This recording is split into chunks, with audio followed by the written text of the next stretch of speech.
Hi guys, welcome back to the channel. This is Lucia Mall again. And today's video, mayroon na naman tayong bagong i-unbox and nare-review na appliance. So, umorder kami kahapon sa Abenson ng refrigerator and the next day, dineliver din agad siya. And ito na siya. This is the Panasonic NR-BQ211VS Inverter Refrigerator. So, after natin siya i-unbox mamaya, we're gonna be doing a short review and I'll discuss you the specifications of this.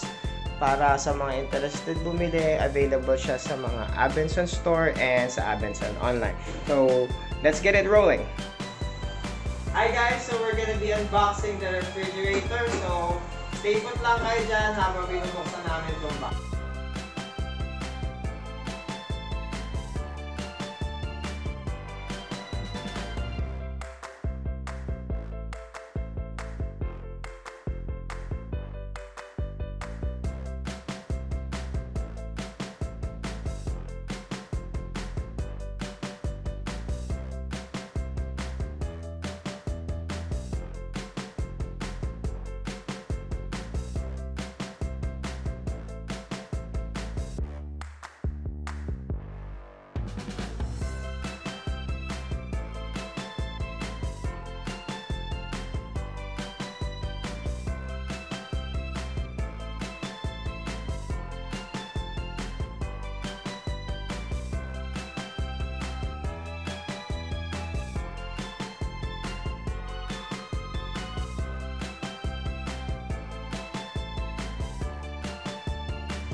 Okay guys, so ito na yung Panasonic NR-BQ211VS 2-door inverter refrigerator namin.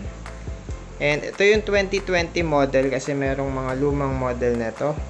Ang pinagkaiba nila is yung EEF nito is 500, which means mas tipid siya sa kuryente.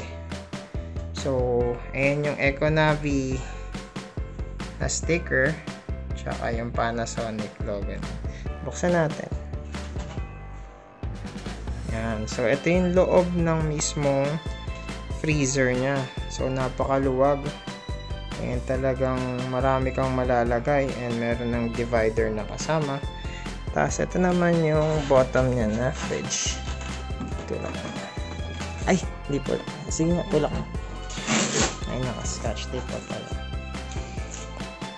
Yan. So, ito yung egg tray. Tapos, merong additional 2 trays. Tapos, lagay ng fruits and veggies. Then, another divider. Okay, tapos ito yung palitan ng temperature niya. And, nandito yung mga light sensor and defrost button. Yung manual defrost button niya. Okay. Okay guys, so ito yung Panasonic NR-BQ211VS Inverter Refrigerator. And nakikita nyo, ito yung likod niya. And nandyan sa likod yung pinaka defrost tray niya. Meron siyang 5-year warranty pagdating sa compressor and 1 year pagdating sa parts and service.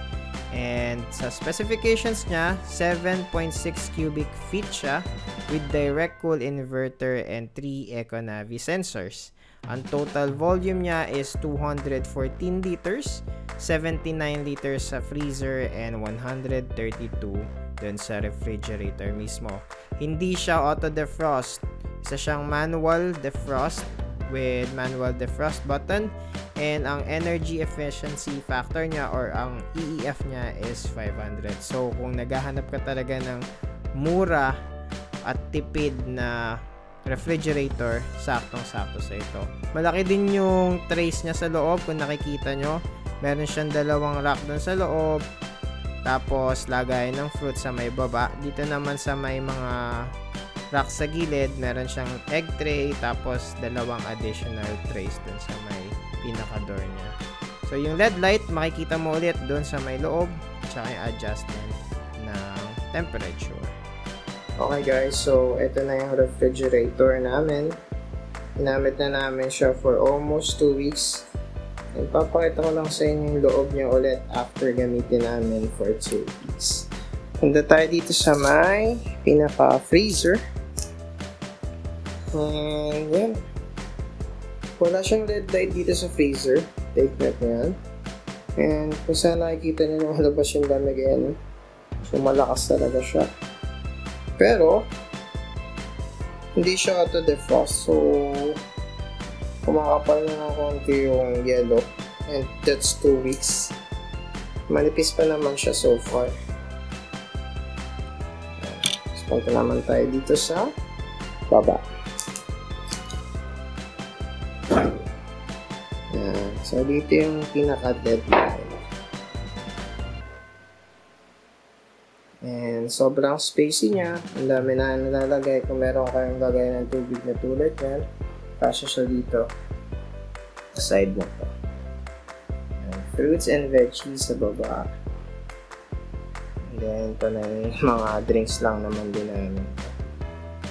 Okay, so dun pala sa loob guys yung lumalamig yung nasa likod. Tapos ito, iset nyo lang sa middle kung gusto nyo gamitin yung pinaka CPU nya, yung automatic detection. Yan yung nakalagay sa manual. Kung nilagay mo sa high siya pag malakas, hindi na siya automatic. Okay, so ayun yung ref. Sana nagustuhan nyo. And kung talaga naghahanap kayo ng murang ref na tipid sa kuryente, again, isa to sa mga marirecommend ko kasi 500 yung energy efficient rating niya. So talagang tipid. Ngayon, gagawa ulit ako ng video after a month pag lumabas yung bill ko ng June. Kasi ngayon ay nung July pala. Kasi June pa lang yung lumalabas. Okay guys, so sana nagustuhan yung ref na binili namin. And ang price niya nga pala guys is 16,000. And nagbayad kami ng delivery fee na 300 pesos. So, bakit ko ba siya nagustuhan compared dun sa ibang brand? Kasi unang-una, kung nakita nyo, sobrang laki ng space niya sa loob. 7.6 cubic feet lang siya. Pero, halos kasing laki niya na yung mga 8 cubic feet na nakita namin dun sa may Abenson. Comparing siya sa LG, tsaka dun sa may Condura na nakita namin, sobrang laki ng difference nung laman ng loob. Though, yun kasing mga yan is auto defrost and semi-auto defrost. Ang nagustuhan ko naman dito is mas mataas yung EEF niya. So, ibig sabihin, compare dun sa iba, kasi yung nakita kong Condura is around 390 lang ata. And then, yung LG is 400. So, 100 yung lamang niya dun sa may EEF. So, malaking bagay yun pagka gusto nyo ng mas tipid sa kuryente and mas mababang consumption. So yun, kung nagustuhan nyo tong video na to, please hit the like button and huwag nyo rin kalimutan mag-subscribe and also hit the notification bell icon para mapanood nyo pa yung mga future videos ko. Thank you so much for watching and have a great day ahead.